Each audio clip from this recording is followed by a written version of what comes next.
Welcome students, তোমাদের আজ ব্যাকরণ বইয়ের যে 6 নাম্বার অধ্যায়টা আছে ক্রিয়ার কাল, সেটা আজকে আমি তোমাদের পড়াবো। ক্রিয়ার কাল সম্বন্ধে তোমরা আগের অর্থাৎ ক্লাস 4এও পড়ে এসছো, সেই কারণে তোমাদের খুব একটা সমস্যা হবে না। আর চ্যাপ্টারটা খুবই সহজ। দেখো আমি বলি, ক্রিয়ার কাল কাকে বলবো? যে ক্রিয়াটা যে সময় ঘটছে তাকে বলা হয় ক্রিয়ার কাল। আর একটা কথা কি, সমাপিকা ক্রিয়ারই একমাত্র কাল হয়, অসমাপিকা ক্রিয়ার কোনো কাল হয় না। তাহলে সমাপিকা এবং অসমাপিকা ক্রিয়া তোমরা জেনেছো আগে, যে ক্রিয়াপদটা দিয়ে বাক্যটা সমাপ্ত হচ্ছে সেটা হচ্ছে সমাপিকা, যেটা দিয়ে সমাপ্ত হচ্ছে না সেটা হচ্ছে অসমাপিকা ক্রিয়া। সেই সমাপিকা ক্রিয়া দিয়েই কেবলমাত্র ক্রিয়ার কাল হয়, অসমাপিকা ক্রিয়া দিয়ে ক্রিয়ার কাল হয় না। তো ক্রিয়াটা যে সময় ঘটছে সেটা হচ্ছে ক্রিয়ার কাল। ক্রিয়ার কালকে দেখো 3 ভাগে ভাগ করা হয়। কি কি? অতীতকাল, বর্তমানকাল এবং ভবিষ্যৎকাল। অর্থাৎ তোমরা যে টেন্স পড়েছো, অতীতকাল অর্থাৎ হচ্ছে পাস্ট টেন্স, বর্তমান হচ্ছে প্রেজেন্ট টেন্স এবং ভবিষ্যৎ হচ্ছে ফিউচার টেন্স। ইংলিশে বললে তোমাদের বিষয়টা আরও সহজ হয়ে যাবে, কারণ তোমরা ইংলিশেও এই বিষয়টা পড়েছো নিশ্চয়ই। তো চলো আমাদের এবার অতীতকাল কাকে বলে জানবো। অতীতকাল কাকে বলে? যে কাজটা আমরা আগে করে ফেলেছি, অর্থাৎ যে কাজটা আমরা আগে হয়ে গেছে। অর্থাৎ আমি কাল বেড়াতে গিয়েছিলাম, দেখো আমি কাজটা আগে করে ফেলেছি, এরকম যেটা আগে বোঝাচ্ছে সেটা হচ্ছে অতীতকাল। অতীতকালকে আবার 3 ভাগে ভাগ করা হয়। কি কি? সাধারণ অতীত, ঘটমান অতীত, পুরাঘটিত অতীত। এই ভাগগুলো সম্বন্ধে তোমরা নতুন পড়ছো, কারণ তোমরা ক্লাস 4-এ অতীতকাল কাকে বলে শুধু পড়েছিলে, অতীতকালের কোনো ভাগ সম্বন্ধে তোমরা জানো না। তো অতীতকালকে দেখো 3 ভাগে ভাগ করা হয়। সাধারণ অতীত, ঘটমান অতীত, পুরাঘটিত অতীত। সাধারণ অতীত কাকে বলবো? যে অতীতে যেসব কাজ শেষ হয়ে গেছে, যার ফল বর্তমান নেই, সেটা বোঝাতে হয় সাধারণ অতীত। যেমন কি, এখানে আগে পুকুর ছিল, আগে ছিল কিন্তু পুকুরের আর কোনো অস্তিত্ব নেই, যেটার কাজটা হয়েও গেছে এবং তার ফলটাও হয়ে গেছে, সেটা হচ্ছে সাধারণ অতীত। ঠিক আছে? তিনি এই এলাকায় বিধায়ক ছিলেন, আগে ছিলেন এবং এখন আর নেই, কিন্তু আগেই ছিলেন, আগেই শেষ হয়ে গেছে। বুঝতে পারলে যে কাজটা আগে হয়ে গেছে তার ফলটাও আগে হয়ে গেছে, সেটা হচ্ছে সাধারণ অতীত। ঘটমান অতীত, ঘটমান অতীত কাকে বলবো? যে অতীতে যেসব কাজ কিছুক্ষণ ধরে চলেছিল, কিছুক্ষণ সময় ধরে চলেছিল, সেটা হচ্ছে ঘটমান অতীত। আমরা তখন পড়ছিলাম, একটুখানি ধরো 1 মিনিটে পড়া হয় না, অনেকক্ষণ ধরে পড়ছিলাম, তাহলে অতীতে যে কাজটা অনেকক্ষণ সময় ধরে চলেছিল সেটা হচ্ছে ঘটমান অতীত। পুরাঘটিত অতীত, কোনো কাজ অতীতে হয়েছিল এবং তার ফলও অতীতেই শেষ হয়ে গেছে, সেটা হচ্ছে পুরাঘটিত। একই রকম ভাব কিছুটা। দেখো, আকবর অন্ধকারে দাঁড়িয়েছিল, তোতন একটি সুন্দর গল্প বলেছিল, আগেই বলেছিল, আগেই কিন্তু গল্পটা শেষ হয়ে গেছে, এটা হচ্ছে পুরাঘটিত অতীত। নেক্সট দেখো বর্তমানকাল। ক্রিয়ার যে কাজটা এখন হচ্ছে সেটা হচ্ছে বর্তমান। যে আমি খাচ্ছি, এই যে এখন কাজটা করছি সেটা হচ্ছে বর্তমান। বর্তমান কালকেও 3 ভাগে ভাগ করা হয়। সাধারণ বর্তমান, ঘটমান বর্তমান আর পুরাঘটিত বর্তমান। সাধারণ বর্তমান কাকে বলবো? যেসব কাজ সাধারণত ঘটে, বর্তমানে ঘটে চলেছে। যেমন দেখো, সাধারণত ঘটে, যেমন পৃথিবী সূর্যের চারিদিকে ঘোরে, এটা কিন্তু ঘোরে, এটা কিন্তু কোনো পরিবর্তন হবে না। বর্ষার পরে গ্রীষ্মের পরে বর্ষা আছে, এটা কিন্তু চিরসত্য, যেগুলো আর কোনোদিনও পরিবর্তন হবে না।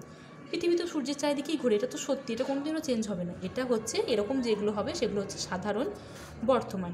ঘটমান যেটা কি? যে কাজটি অনেকক্ষণ সময় ধরে ঘটে চলেছে সেটা হচ্ছে ঘটমান।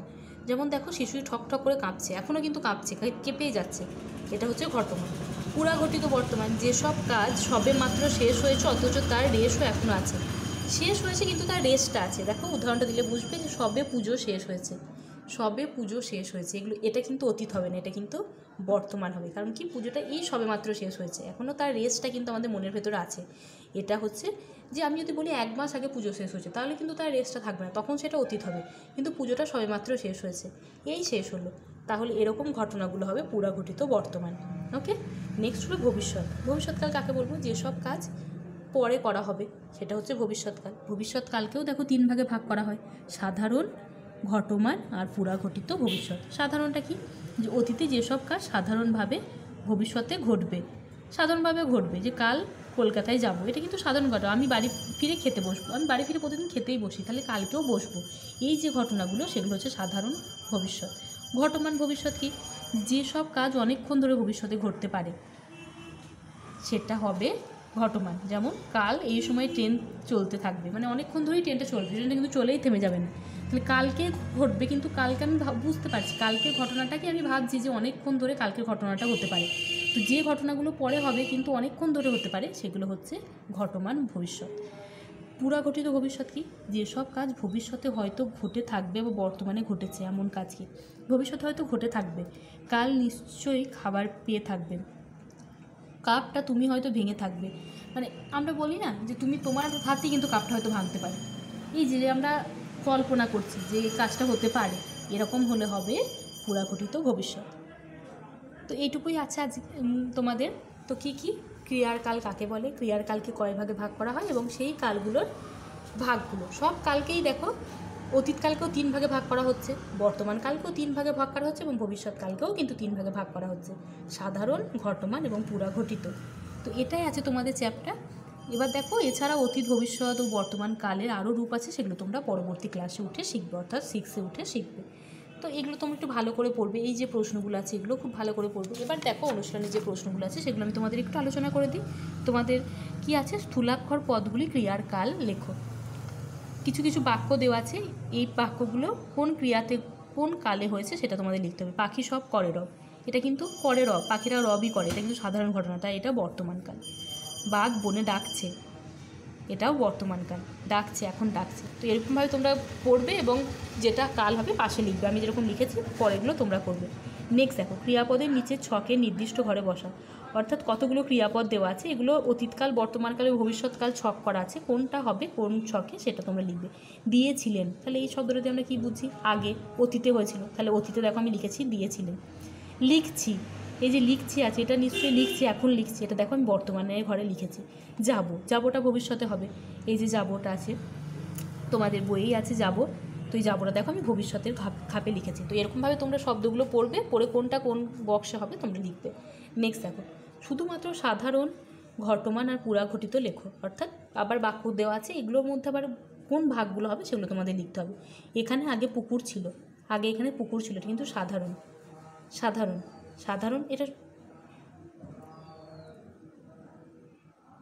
বর্তমান, অতীত, ভবিষ্যৎ লেখার দরকার নেই, তা তোমার শুধু এটা সাধারণ বর্তমান, আমরা জানি যে আগে এখানে এটা সাধারণ অতীত, তো আমরা শুধু সাধারণ লিখে দিয়েছি, সাধারণ অতীত আর লিখলাম না, অতীত লিখতে বারণ করেছে, তো সাধারণ অতীত আগে এখানে ছিল। তো এরকমভাবে তোমরা পরে গুলোগুলো করবে। নেক্সট কিছু প্রশ্ন আছে যে কাল কাকে বলে, কোন ক্রিয়ার কাল হয় না, এগুলো তোমাদের পরের দিন আমি পড়া দেবো। আজকে তোমরা এই চ্যাপ্টারটা পড়বে, পড়ার পরে এক্সারসাইজ 1, 2 আর 3 করবে। চারেগুলো আমি আলোচনা করে দিই, কিন্তু চারেগুলো তোমাদের আজকে করতে হয় না, নেক্সট দিন আমি এই পড়াগুলো দেবো। যে কাল কাকে বলে আমি বলে দিয়েছি, কোন ক্রিয়ার কাল হয় না, কাল কয় প্রকার, কী কী, অতীতকাল কাকে, সবগুলি দেখো তোমাদের আমি আলোচনা করে দিয়েছি। তো এগুলো নিয়ে আর আলোচনা কিছু নেই, এটা আমাদেরটা পরের দিনের পড়া হবে। আজকে তোমরা এই ক্রিয়ার কাল চ্যাপ্টারটা খুব ভালো করে পড়বে, পড়ার পর এক্সারসাইজ অর্থাৎ অনুশীলনী 1, 2, 3 আমি যেভাবে বললাম সেভাবে করার চেষ্টা করবে। আজকে এটুকুই, থ্যাংক ইউ। এবং করার পর অবশ্যই আমাকে ছবি তুলে পাঠাবে।